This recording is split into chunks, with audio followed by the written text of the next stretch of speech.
Now on CoastTV News. Outrage in Millville. These people should go to jail for what they did. What one organization wants to see after hate crime arrests and how the fire company is responding.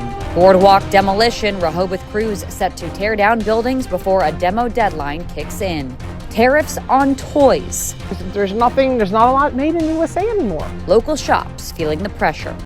This is CoastTV News at 6. Hate crime charges against 2 volunteer firefighters still drawing ire and hurt.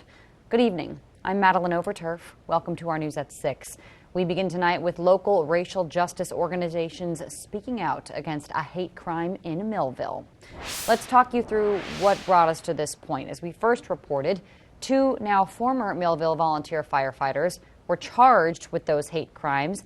State police say 27-year-old Jay Droney and 23-year-old Jordan Hastings chased a Millville employee around the station with a noose while making racist comments. Both Hastings and Droney had their memberships revoked and are facing felony charges. What police say happened at the Millville Volunteer Fire Company has caused debate in southern Delaware. For local racial justice organizations, it has sparked new ideas. Coast TV reporter Zakia Jennings is in the newsroom. Zakia, local racial justice organizations say they are not happy about this. Maddie, local racial justice organizations are rallying after learning about this hate crime. The organizations say they are working to seek justice and educate the public on why a noose is never a joke.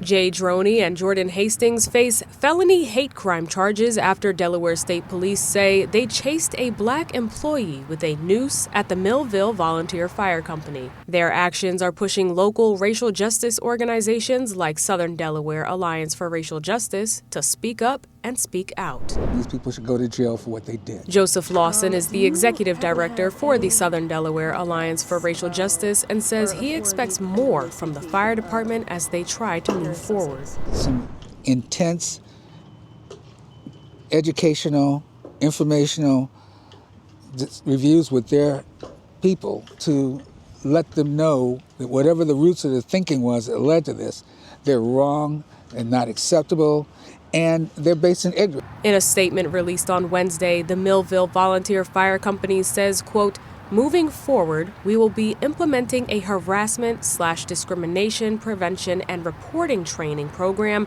for officers, supervisors, employees, and members as soon as practical." Lawson says he understands firsthand what the threat of a noose and a symbol affiliated with lynching can do to the black community. My great-grandmother owned enough land so it would cover the entire city of Rehoboth Beach, and she lost it all when a lynch mob came for our family. Lawson says the alliance is ready to work and make sure this does not happen again. We want to get everybody in the community engaged to say, not here, not in our town. In the fire department's statement, it says additionally, an immediate review of current policies is underway and will be updated accordingly.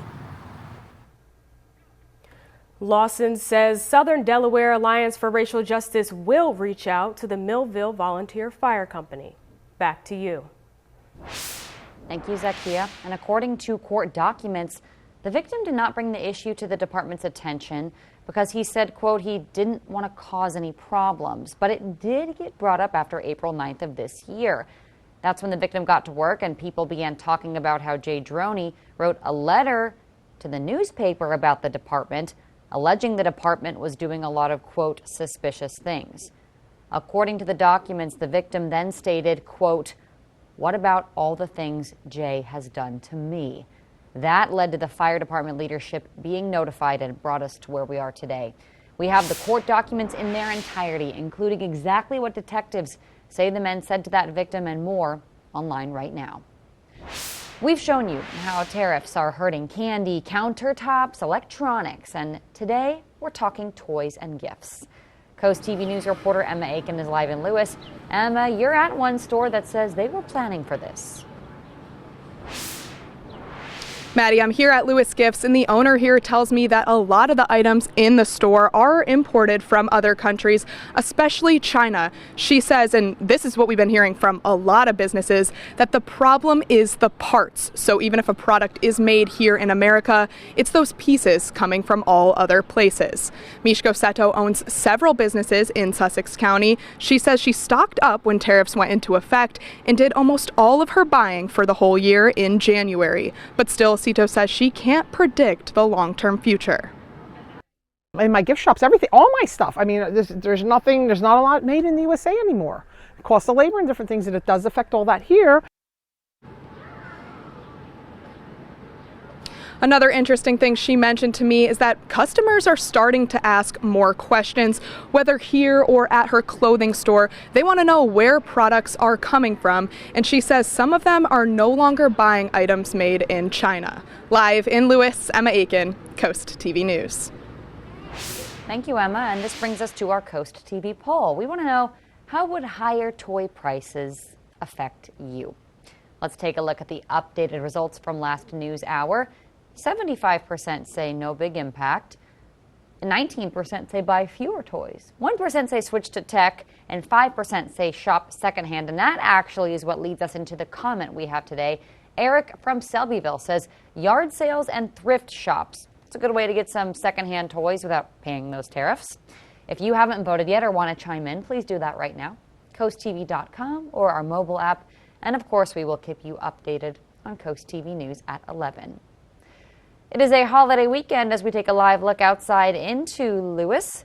Our first alert meteorologist, Chris Mastrobuono, is in for Paul tonight and has a look at what I think is a pretty amazing forecast. Don't you think so, Chris?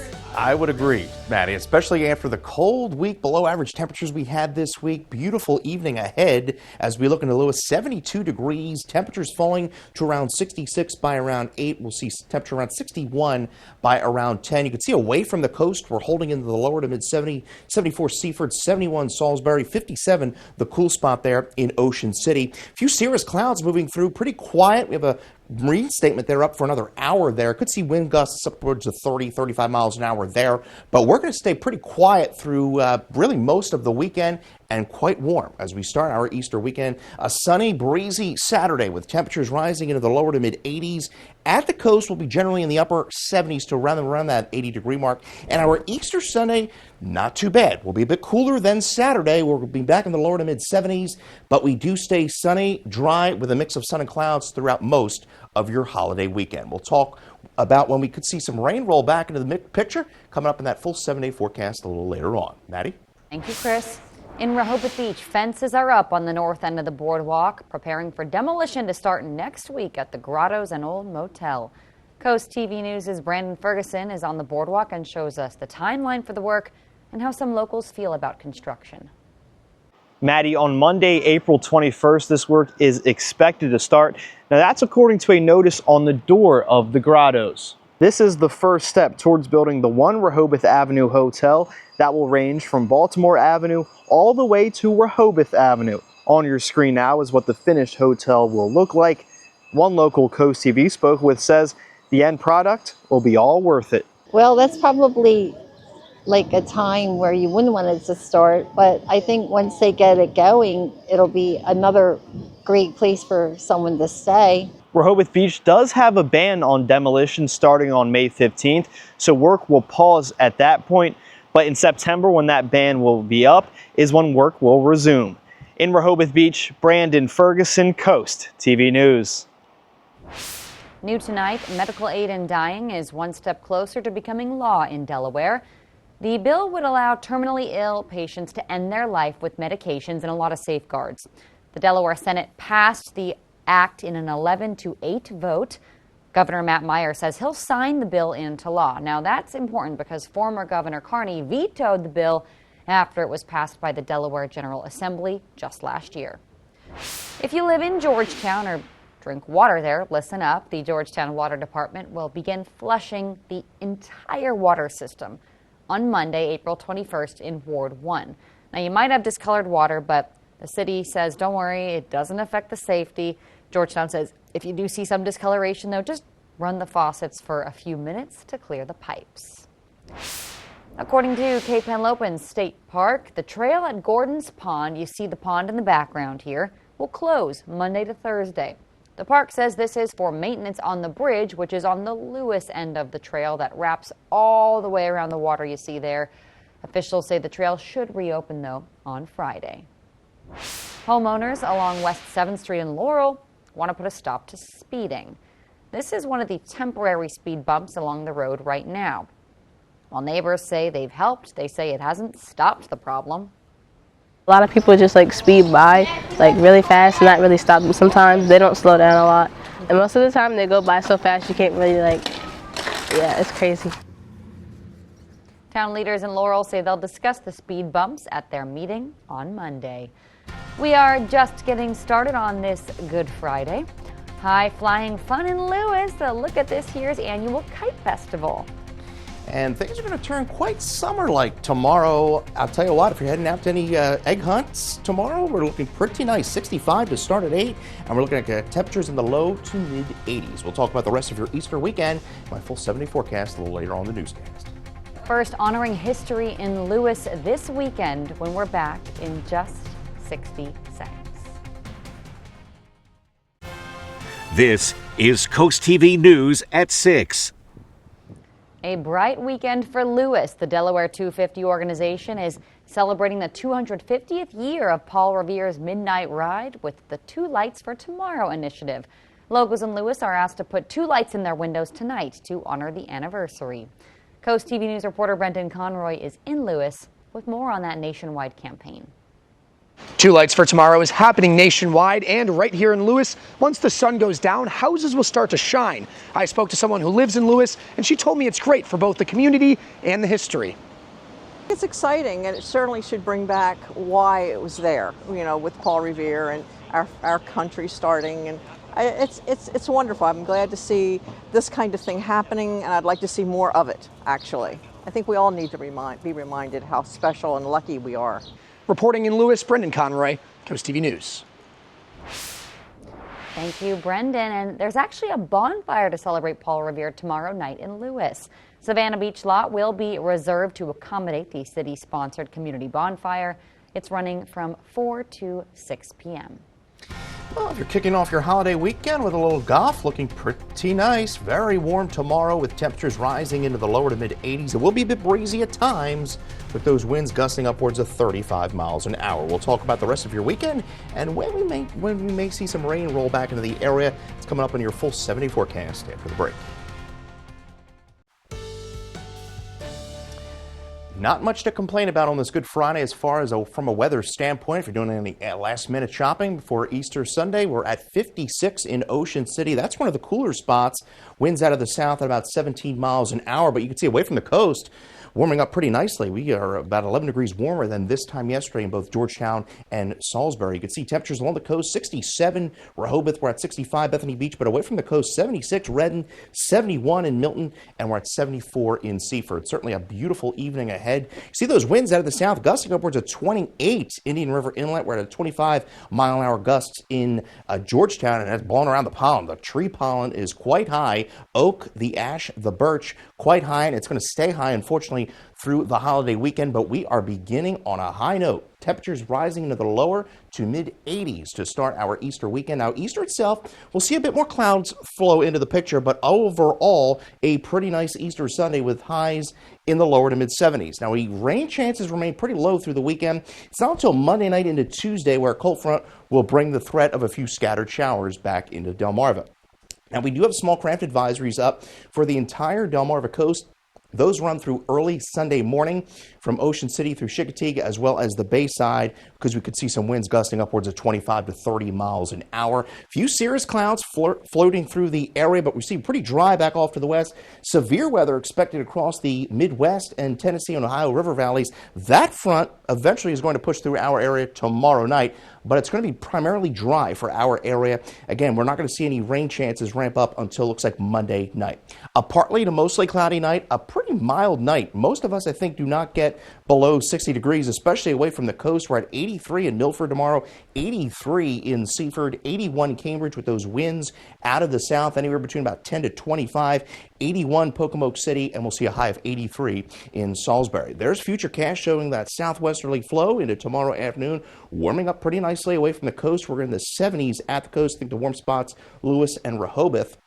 Then the front comes through Saturday night into Sunday. We'll see more of a northeasterly wind kick in. There's those winds into Saturday afternoon. Then notice by Easter Sunday, we're seeing more of a north to northeasterly flow. So we'll be a bit cooler at the coast. I think upper 60s to lower 70s, but for most of us, we are going to see temperatures right around the lower to mid 70s. There's the front coming through Monday night into Tuesday. Could stall out, could see a few showers into Tuesday, and then we dry things out into Wednesday and Thursday. Your Paul Davis 7-day shows cloudy skies into our Monday, a bit cooler, but right around seasonable temperatures, 75 into Tuesday, and we hold in the lower to mid 70s through most of next week. All right, thank you, Chris. A seal rescued at Gordon's Pond in Rehoboth is on the road to recovery. Here's the guy right there. I love him. The National Marine Life Center says the seal is now receiving treatment for malnutrition, infections, and parasites. Into the Trenches is back for its third season. This year, we follow the Cape Henlopen Vikings football team fresh off their first state championship appearance in 40 years. Into the Trenches premieres Thursday at 7:30 on DSN and DSN+. Delmarva Sports Network from the Wawa Studios. What's going on, sports fans? We've got a cross-conference battle in softball. Parkside takes on Delmar, both teams at 6-2.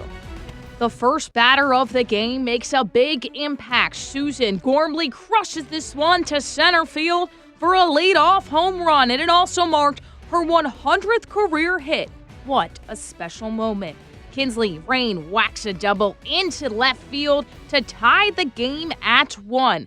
We move on to the fourth, 3-1 Delmar with the bases loaded. Cadence Melvin keeps the line moving, ripping a single back through the middle to grow the lead. One batter later, Tyler Brown bloops one down the right field line. The throw to second gets away, and a pair of runs scored to make it 6-1 Wildcats. And Delmar puts on the finishing touches in the fifth. Marley Summers drops in a 2-run single to clinch it. The Wildcats win it 14-4 over Parkside and pick up their 4th straight win. That'll for sports. Have a great night, everybody. It was a beautiful day to fly a kite. Families all across Delmarva took part in the Great Delaware Kite Festival at Cape Henlopen State Park. It was the 57th year, and somebody we spoke with today said they just love it.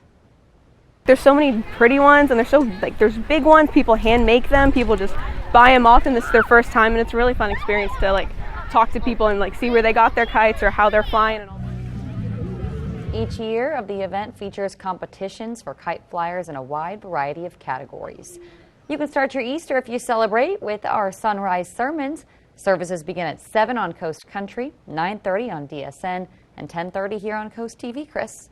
Yeah, and Mother Nature's rewarding us after those cooler temperatures we had earlier this week. Starting the Easter weekend, 84 degrees, partly cloudy skies. We'll see a bit more in the way of cloud cover into our Easter Sunday, but all in all, a pretty nice Easter weekend shaping up on Delmarva. Carrie Williams of Smyrna, Delaware, you're the winner of our Paul Davis umbrella, and you get your forecast anytime by dialing our First Alert weather phone, sponsored by Rockstead Mondalis Federico. We're cloudier into Monday with a chance of some late showers into early Tuesday as that front moves through, but we warm right back up into the lower to mid 70s right through next week, staying pretty dry through most of next week as well.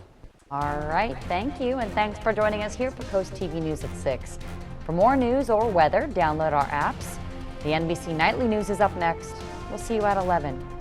Have a very nice weekend.